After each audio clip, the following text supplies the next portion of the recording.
Kenapa Salafi tidak ikut ajaran Imam Ghazali dan Syekh Abdul Qadir Jailani? Antum udah pelajari belum? Siapa Imam Ghazali dan siapa Syekh Abdul Qadir Jailani? Syekh Abdul Qadir Jailani itu di atas madhab Imam Ahmad bin Hanbal. Beliau madhabnya Hambali. Hambaliyul madhab. Dalam masalah akidah, beliau ditanya, sebagaimana disebutkan oleh Imam Adz-Dzahabi dalam kitab Syiar Alamin Nubala, ketika menerjemahkan biografi Syekh Abdul Qadir Al-Jilani, yang benar Al-Jilani, bukan Al-Jaye, yang benar Al-Jilani, dari negeri Jilan.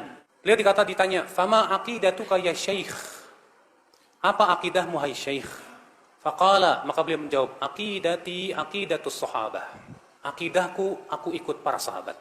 Kalau gitu antum ikut si para sahabat, jangan hanya sebatas Syekh Abdul Qadir Jilani. Saya punya bukunya yang ditulis oleh Imam Abdul Qadir Al-Jilani, judulnya Al-Gunyah. Dan ternyata, maaf ya, Syekh Abdul Qadir Jilani keyakinannya bertabrakan dengan kebanyakan kaum muslimin di Indonesia. Karena kaum muslimin di Indonesia banyak menisbatkan kepada akidah Asy'ariyah. Sedangkan Syekh Abdul Qadir Jilani termasuk yang membantah akidah Asy'ariyah.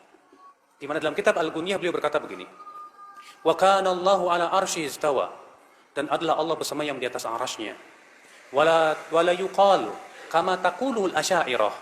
Dan tidak boleh dikatakan seperti yang diucapkan oleh kaum Asy'ariyah, bi annallaha fi kulli makan, bahwasanya Allah di setiap tempat. Jelas, kalau antum enggak percaya silahkan rujuk kitab Al-Gunyah tulisan Syekh Abdul Qadir Jilani. Tegas di situ beliau mengatakan begitu. Saya pernah, Pak, maaf saya di salah satu kiai di kampung saya, dia mengkafirkan saya. Hanya saya berkeyakinan bahwa Allah bersemayam di atas arsy. Kata dia, Ustadz Badrul Salam itu kafir.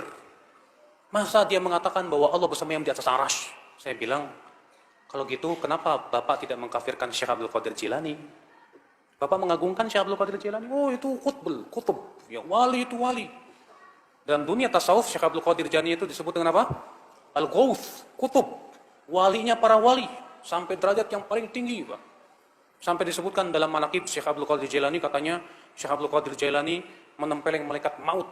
Ya. Kita katakan, taib, Anda menghormati Syekh Abdul Qadir Jailani? Syekh Abdul Qadir Jailani mengatakan Allah bersemayam di atas arsy. Kenapa Anda tidak kafirkan sekalian? Inilah, ya akhi, memang kita harus membuka pemahaman kepada masyarakat siapa hakikatnya Syekh Abdul Qadir Jailani. Dan Syekh Abdul Qadir Jailani itu hidup setelah imam yang 4. Makanya disebut bahwa beliau di atas fikihnya dalam masalah madhab, beliau madhab Imam Ahmad bin, bukan Syafi'i beliau, tapi Hambaliyul madhab. Imam Ghazali di akhir hayatnya, beliau sibuk dengan membaca Sahih Bukhari. Dan ketika beliau wafat, beliau mengatakan, aku wafat di atas ini. Beliau meninggal dalam keadaan mempelajari Sahih Bukhari. Karena beliau sebelumnya, hidupnya habis dengan mempelajari ilmu filsafat. Habis hidupnya untuk membantah ilmu filsafat, sampai beliau sendiri bingung.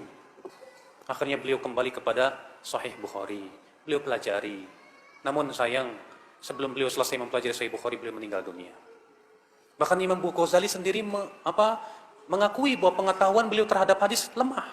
Beliau berkata, "Bidha'ati fil hadis muzjah." Pengetahuan saya terhadap ilmu hadis lemah, kata beliau. Tapi kitab usul fikihnya Imam Ghazali menjadi rujukan para ulama setelahnya.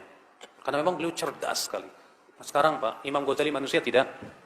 Imam Syekh Abdul Qadir Jilani manusia tidak? Tapi mereka manusia. Mana yang lebih berhak diikuti? Rasulullah atau mereka? Rasulullah. Siapa yang lebih agung? Imam Syafi'i atau mereka? Imam Syafi'i. Imam Syafi'i lebih agung. Imam Ahmad, Imam Malik. Bukan berarti kita ingin merecehkan mereka, tidak. Tapi saya ingin menetapkan kepada Anda bahwa mereka semua ulama. Ulama tidak lepas dari kesalahan. Kita menilai ulama itu kalau sesuai dengan Al-Quran dan hadis. Kalau tidak sesuai, ya kita tidak ikuti. Makanya kalau Anda berkata, kenapa kamu tidak mengikuti Imam Ghazali? Saya tanya, Imam Ghazali ikut siapa? Kalau Anda berkata, Imam Ghazali ikut Al-Quran dan hadis, taib.